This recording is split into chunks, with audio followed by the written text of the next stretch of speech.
পুরান ঢাকার হোসনি দালান থেকে পবিত্র আশুরার প্রথম প্রহরে তাজিয়া মিছিল বের করেন শিয়া সম্প্রদায়ের অনুসারীরা। হাই হোসেন মাতমে এগিয়ে চলে মিছিলটি।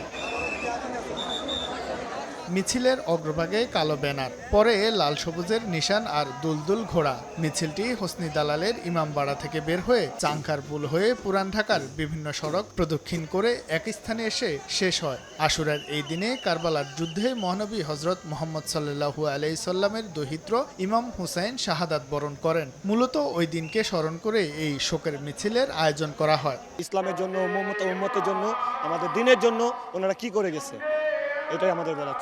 বাংলাদেশের প্রত্যেক ঘরে ঘরে আমরা জানাতে দিতে চাই এই রাতটা আমাদের ইমাম হাসান হোসেন শহীদ হয়েছে। এই খবরটা আমরা সবার কাছে পৌঁছে দেওয়ার জন্য আমরা এই অনেক অনুষ্ঠানটা পালন করতেছি। ইমাম হোসেনের স্মরণে শোক মিছিল হয়। শোক মিছিলের মাধ্যমে যে এখন মজলিস হচ্ছে, এই মজলিসের আনুষ্ঠানিকতা শেষ হওয়ার পর আমাদের আরেকটা জুলুস বের হবে।